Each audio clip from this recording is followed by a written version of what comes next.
Yahoo! Hello mga masters and mga ka-G! Good morning, good morning, good morning, good morning, Philippines! And all Asian countries. And of course, kung saan ka mang lupalop ng ating mundo, ay good morning, good noon, good afternoon, good evening.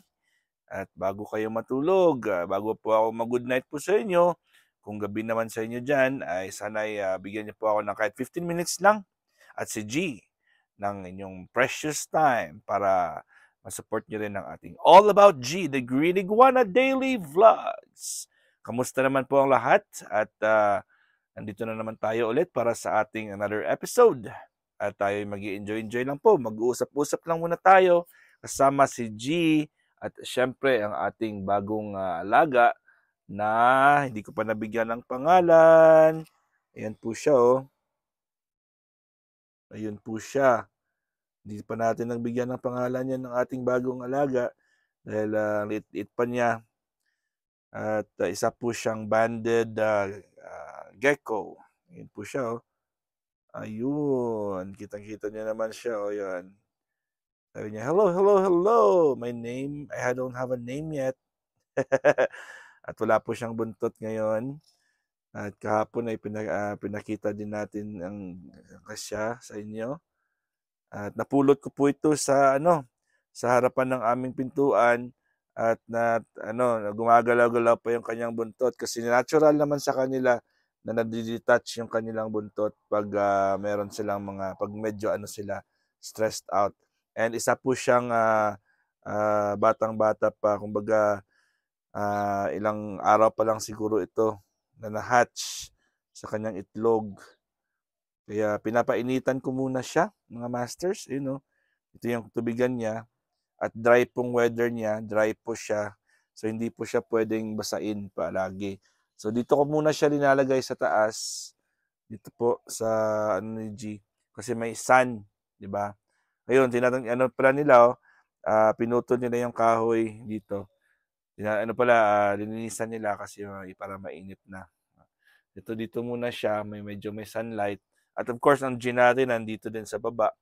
So ngayon po ay bibigyan natin ng pagkain ng ating G.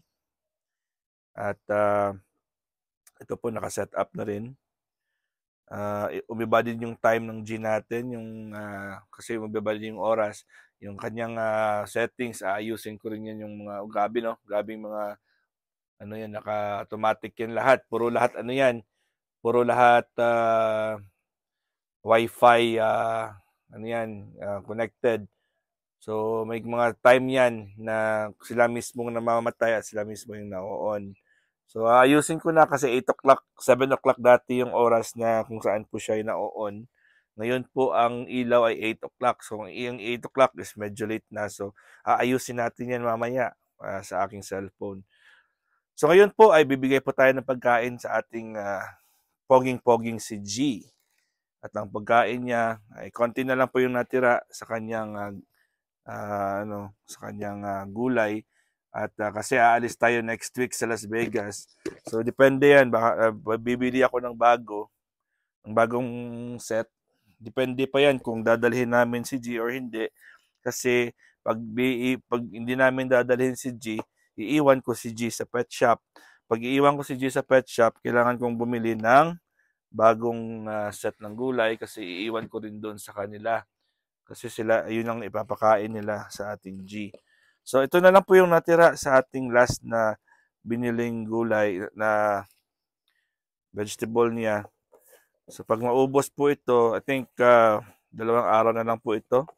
Ito yung ngayon, ito yung bukas, 'di ba? So 2 araw, Sunday, tapos na po 'yan. So ito yung kanyang malinis na bowl. Pupunuin natin, ilalagyan natin ng kanyang pagkain.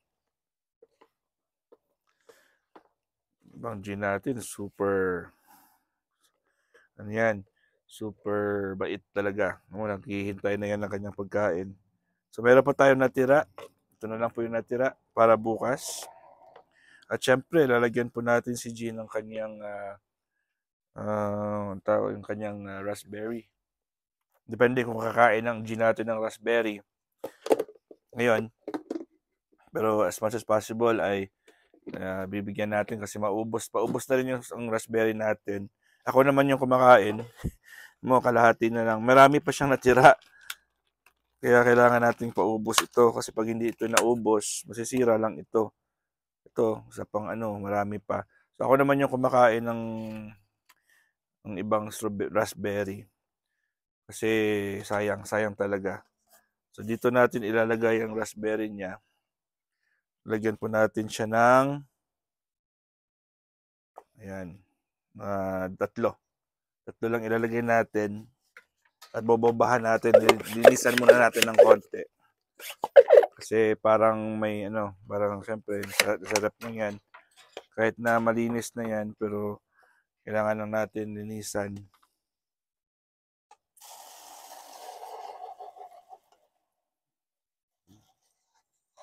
Ayan.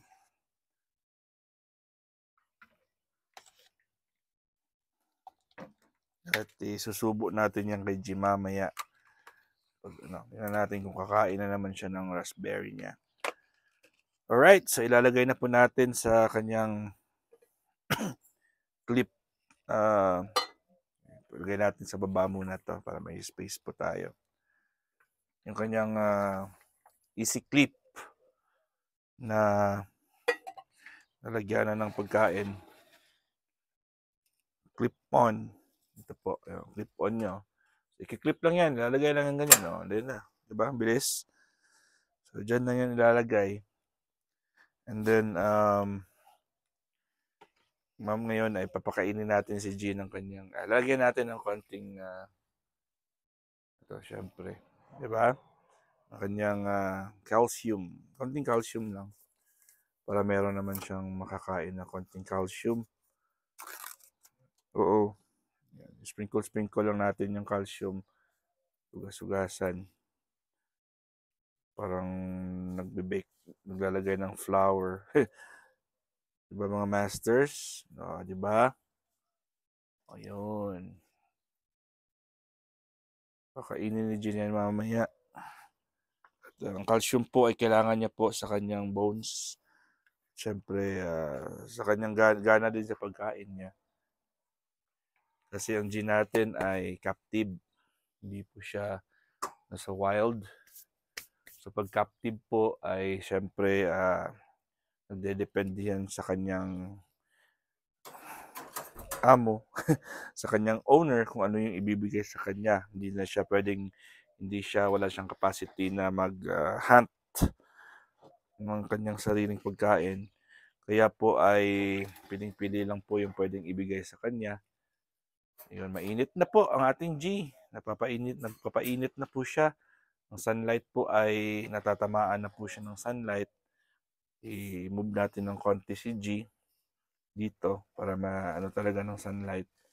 Pero ang kanyang ilaw ngayon ay itong UV. May UV na rin yan. Parang sunlight na rin po yan. Ayun sa taas, yan. Sunlight na rin po yan. Pero UV. Ito yun, infrared pa lang ngayon kasi mainit. Umaga. Yung gagawin natin ngayon is spray natin si G. Spray natin siya ng tubig para humid ang kanyang lugar. Gustong-gusto ni G yan. Gustong-gusto niya yung mabasa.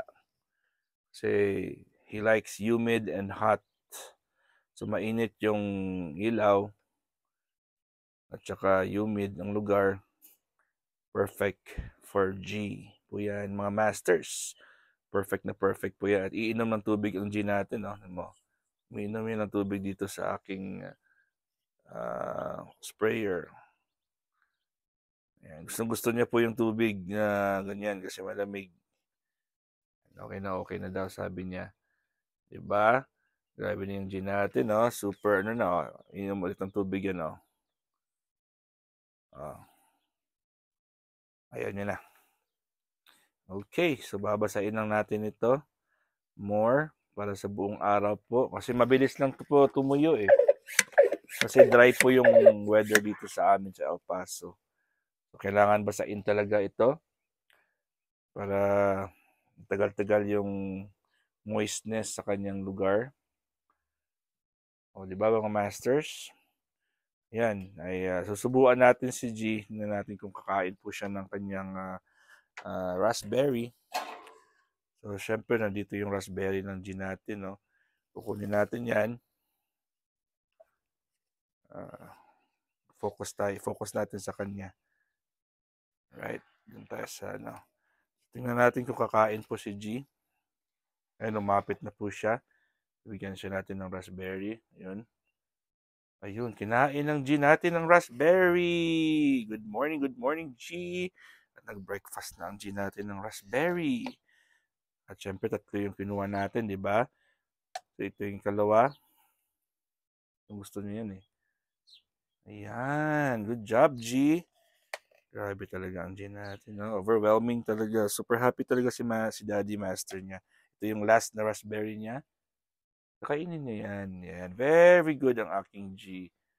Very good talaga. No, that's not... Okay. So, lalagyan natin siya ng dahon. Yung natirang raspberry po ay ipalaman natin sa dahon. Kakainin naman ng G yan. Oh. There. Good job ang G ni Daddy. Siyempre, meron siyang raspberry sa bunga sa kanyang bibig. Papahiran natin yan. Yan. Kaya talaga ang G natin. Ngayon, kumain ng raspberry ang G. So ngayon po ay susubukan na natin siya ng dahon na may mga calcium powder. You know. Alright, susubukan natin si G. Kakain yan. Kakain yan. Oh. Ay, hindi pala yung ano ito. Ayan, kakain talaga yan kasi yung bait-bait naman ng G natin. Kumakain yan sa kamay ng daddy na. Sinusubuan na po natin yan. Bait-bait ng G natin eh. I know, you have a lot of food here, G. Let's give him this one. Kainin niya naman yan. Go eat. Mapili ang G natin. Gusto niya kasi masarap yung raspberry. Ayan. Hindi ka naman pwedeng kumain ng maraming fruits. 20% lang yung fruits mo. Diba? Pag gusto mo pa ng raspberry, ka? Ay, may powder na po yan. Sige nga, lalagyan natin ulit ng raspberry. Linisan ulit natin yung raspberry. Lagyan natin siya ng dalawa pa. O habang po ay nagpe-prepare tayo ng raspberry po, ang ating munting lizard gecko ay nag-i-enjoy po siya sa kanyang sunlight. Yun po siya, nag-i-enjoy po siya. Ayun, ayun po siya, nagsa-sunlight po rin po yung ating bagong alaga. Ganda kasi yung sunlight dito eh. Ayun mo, papainit po siya at natatamaan po siya ng sunlight. Alright, di ba mga masters? Ayun po siya oh. Ayan, nag-i-enjoy din po siya. At meron po siyang fruit flies na pagkain dyan sa loob. Kaya hindi ko siya mabuksan-buksan na open talaga yung kanyang lalagyanan. Uy, nawala na si G natin. Nagtago na, sabi niya. Tapos na po ako sa aking screen time. Sana ba yung G natin? Nandito po siya sa baba.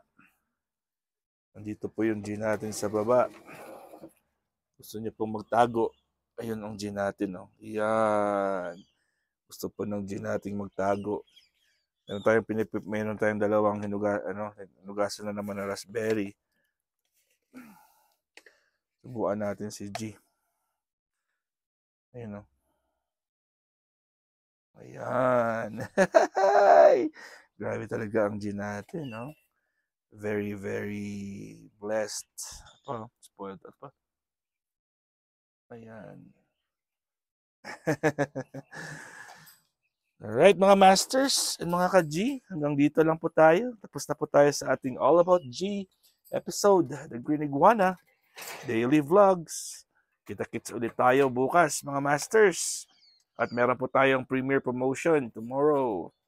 12 noon po si Master Worm to 5 o'clock and then followed by Yams OFW Vlogs and ang ating Beshi Merle Estani Vlogs. Hanggang dito lang po tayo mga masters. And kita-kits ulit. Love you all. God is great. Yeah.